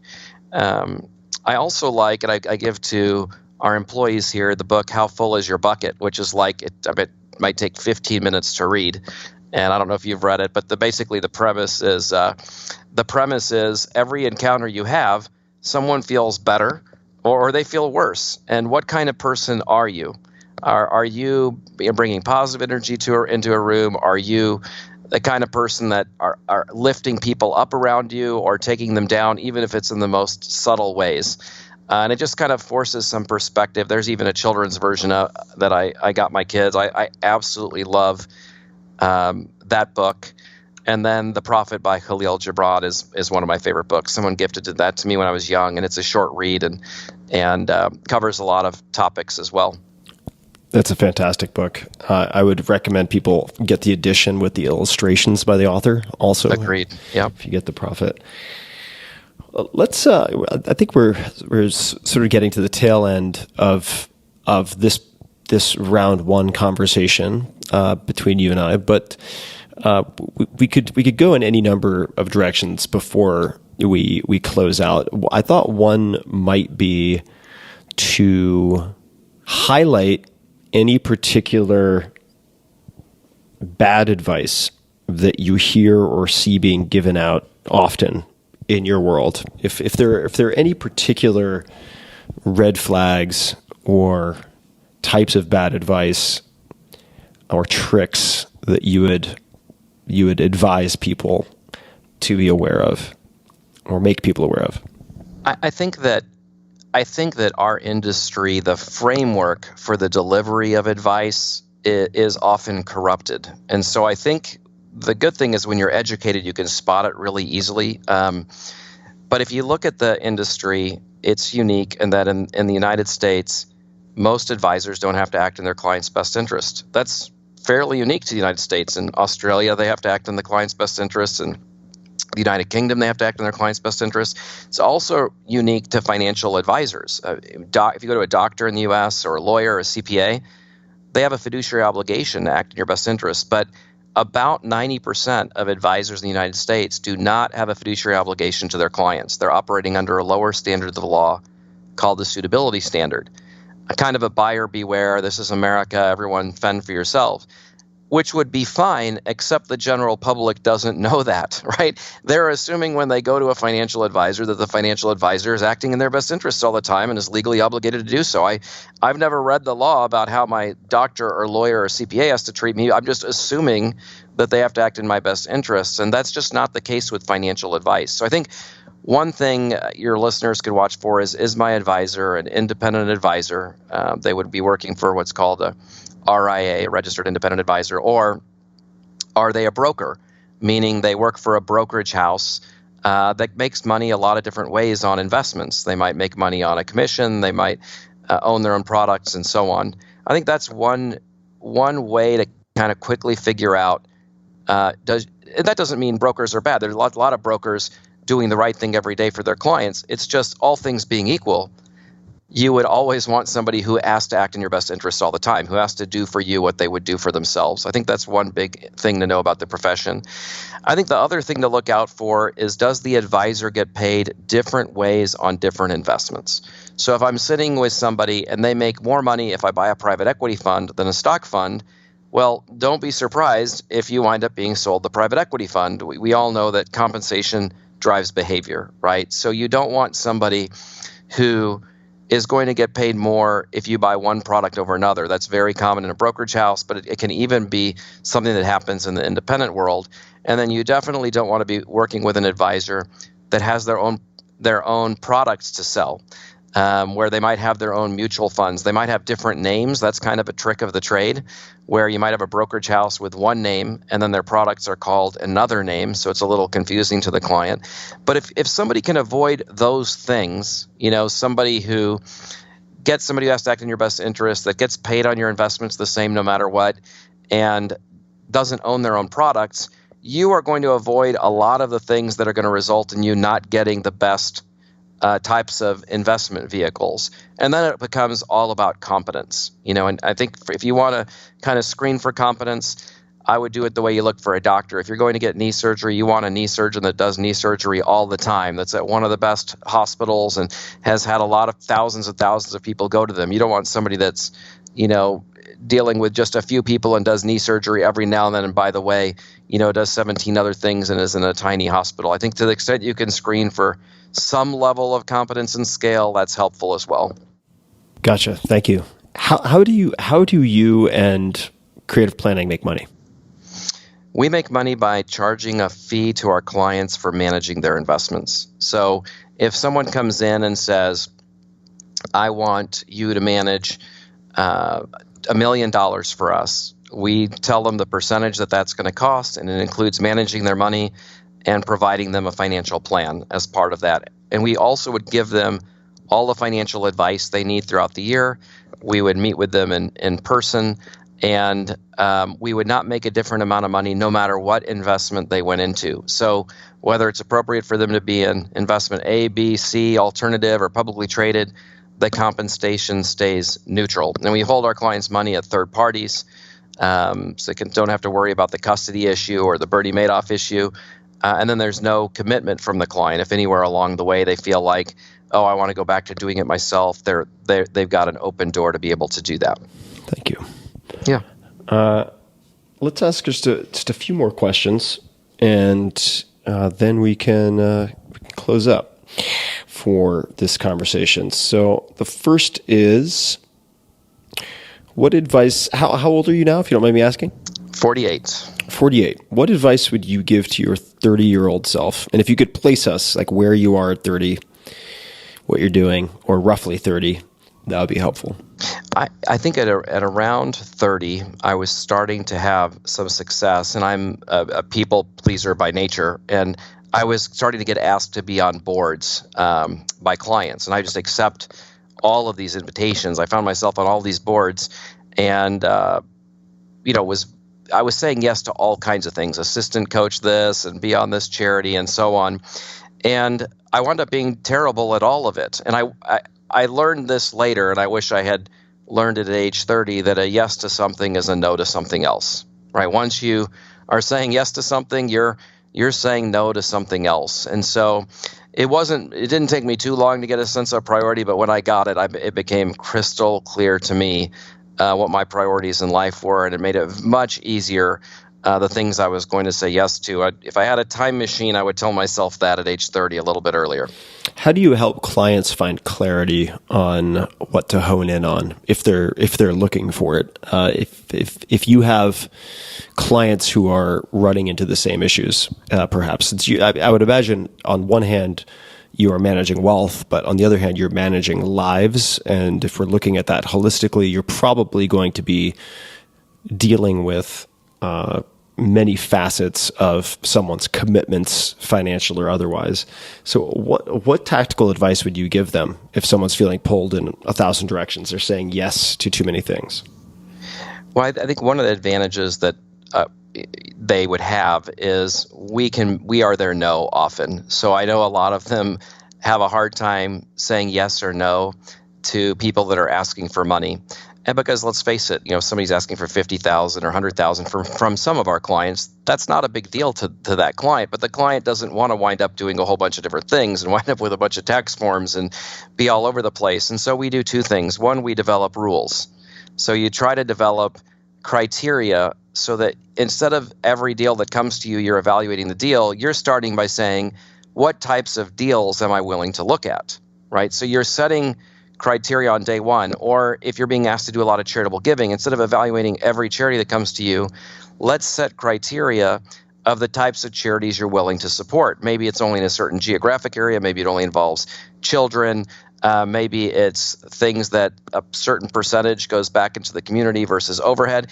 If you set those rules, it becomes easier to say no to those private investments or to those charitable donations. And then second, you can always use a third party as a screen, right? You could always use your advisor or somebody that works in your office, that this person's job is to evaluate these things against the principles that we have. We have some clients that have gone so far as to, if they're bigger, they even will create a web page that would say, this is how the grant giving works. And so it creates a little bit of work up front for the person asking for the charity, which eliminates a lot of stuff.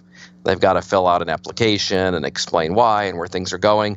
And then they might self-eliminate by seeing that they don't meet the rules as well. And then third, they realize it's not just I'm calling Susan to see if Susan will give me the money. There's a procedure, and it's not so personal if Susan then comes back and says no. That makes sense. What would you put on a billboard, if metaphorically speaking, to get a message out to millions or billions of people? Can't be commercial, but a word, a quote, a question, anything at all. Is there anything that comes to mind that you would put on a billboard? I would put, is it worth it on the billboard? I just say, is it worth it? So if I was, and I'd put that billboard right down my street. So when I was getting in the car, wherever I was going, it would remind me, is what I'm doing right now what I should be doing? If my priorities are family and friends and work is in there and things like that, is what I'm doing, is it worth it? Does it fit into what I'm doing? And I think so many of us, we just wind up getting sucked into all of these things. And I hate to be the person that quotes Socrates, but I am a big fan of his. And he said, beware the barrenness of a busy life, right? We find ourselves just doing all of these different things. And if you really stop and look at your week and say everything that you did it really align with what you want to be about? And so I'm constantly trying to remind myself of that. I'm constantly looking at my calendar and asking, should these things be on my calendar? It's been said, don't tell me what's important to you. I'll look in your wallet and I'll look at your calendar, and that's all I need to do to know what's important to you. And so I think any reminder you can have of that ongoing, I think, is a positive thing. I agree. Yeah, busyness. What a deceptively problematic characteristic that is to carry through your day-to-day. Absolutely. It carries over to investing. I think people create busyness with their investments. They get caught up in the news cycle, and it doesn't matter if they could get all the news they need probably in 15 minutes. They don't need to watch 3 hours a day every day, but they create this busyness and they create this anxiety, and they feed that all of that tension that then creates action in the portfolio that should never happen, because they should be, like you were talking about earlier, just leaving it alone and finding the discipline to do it. But they create this busyness that creates the anxiety to make the behavioral mistakes that cause the problems in the first place. So just like with life, I think with investing, you really got to set your rules, and you've got to have a plan. Mike Tyson, who I know, and I just think he's an incredibly smart guy, and he's got a famous saying where he said, everyone's got a game plan until they get punched in the mouth, right? And I think if you've got clarity and vision, and you know what you want to do, and you know what your priorities are with investing, you can stick with it when you get punched in the mouth as well. And so I think that busyness in life, I think it's the same thing with investing. Hear, hear. So people can find creative planning at creativeplanning.com. They can find you at Peter Mallouk, MALLOUK.com. Where is the best place on social media to say hello or connect with you? And these will all be in the show notes, of course, but do you interact or pay attention to anything more than another, or none of the above? Both myself and Creative Planning are on LinkedIn, Twitter, and Facebook. And I know Creative Planning is paying attention to all of them all of the time. I tend to be more engaged with LinkedIn and Twitter personally. Great. All right. On Twitter, at Peter Mallouk. On LinkedIn, also Peter-Mallouk. And I'll link to all of this in the show notes for people, and to everything that we discussed in this conversation, all of the books and any other people or resources. So folks can find that at tim.blog/podcast. And just type in guest name Mallouk, MALLOUK, or Peter, and it'll pop right up. Is there anything else, Peter, that you'd like to say? Any parting comments, suggestions, requests, anything else you'd like to say before we wrap up?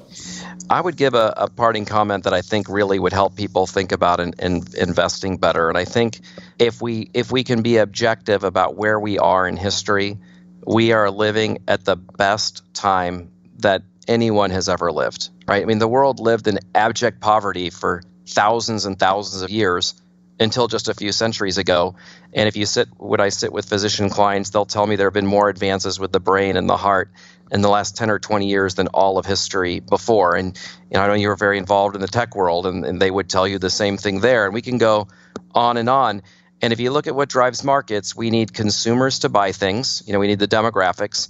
We have over 1 billion people coming out of poverty in the next 10 to 20 years all over the world, in India, in China, in Brazil, and all over the world. So we've got those consumers coming, and they're going to buy Nikes, and they're going to go to McDonald's, and they're going to buy clothes, and they're going to watch movies. We've got those consumers coming. And the other thing that drives markets is innovation and technology. And no rational person can look at the world today and think that we're not doing those things now. And so if you look at the forces that support the markets over the next 10, 20, 30 years, those have never been better. That doesn't mean that there aren't going to be setbacks and pullbacks.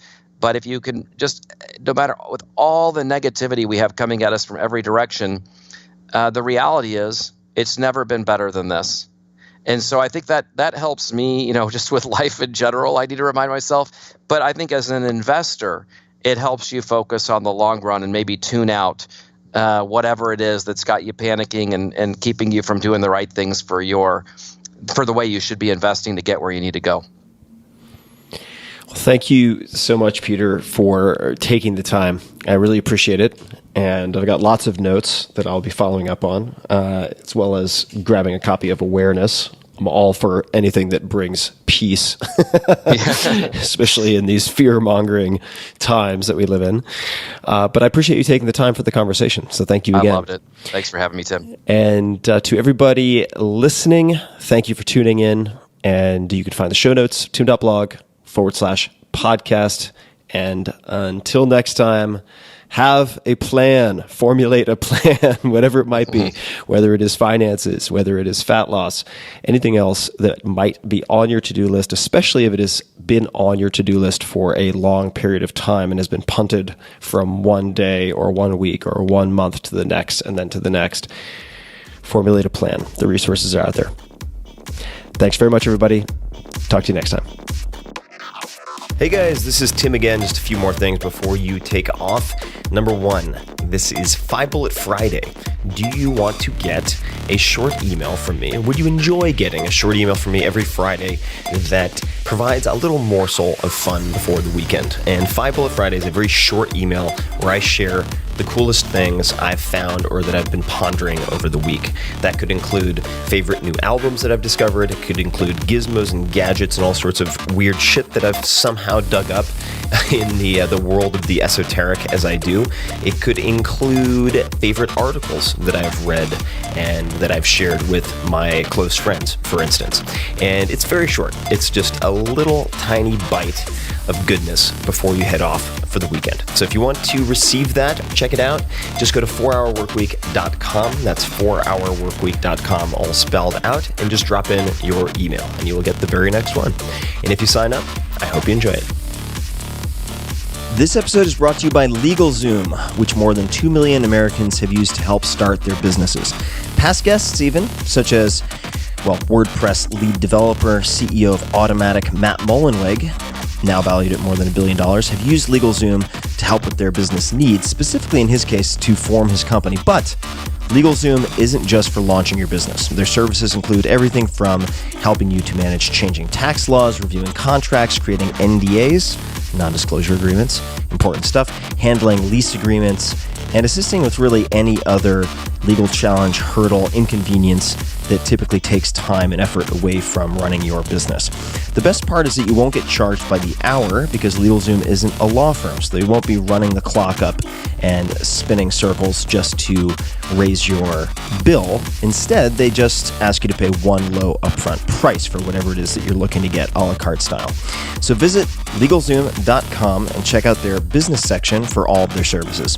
And if you want special savings, that's the terminology in the copy that they suggest. I don't know what the special savings is, folks, but it's titillating. If you want special savings, enter promo code TIM, T-I-M, at checkout, capital T, lowercase I-M. Again, take a peek, LegalZoom.com, and enter promo code TIM. This episode is brought to you by 99 Designs. 99 Designs is the global creative platform that makes it easy for designers and clients to work together. From logos to apps and packaging to books, 99 Designs is the go-to design resource for any budget. I've used 99 Designs for many, many years now. I've used them for book covers, for instance, mock-ups for The 4-Hour Body, which went on to become a #1 New York Times bestseller, illustrations for my multi-volume The Tao of Seneca, and other graphic design projects. And I've been really impressed by the quality of their designers and the designs that I've ended up using. Most recently, I used 99 Designs to update the illustrations and layouts of my 5 Morning Rituals ebook. This covers my most consistent morning routines and rituals. And I offer that as an incentive for people to sign up for my newsletter. So this is a PDF bonus that acts as a carrot to increase the number of email subscribers. The illustrations inside are gorgeous, and I loved working with the designer who we selected for the project. So you can check it out. Take a look at that at 99designs.com/Tim. That's the number 99designs.com/Tim. And you can see exactly what I'm talking about with a real world example of what has come out of working with them. 99 Designs Designer Search Tool connects you directly with one designer based on a design category or an industry specialization, style, skill level, availability, and more. So you can really check all the boxes that you need and see who matches up. Or you can start a contest, and that means you invite the entire community to take a shot at your project, then you pick your favorite. Right now, you guys, my listeners that is, can receive a free $99 upgrade on your first design contest. So check it out. To see what it looks like to get your first free upgrade, please visit 99designs.com/Tim and click on the link in the landing page. So again, check it out, 99designs.com/Tim.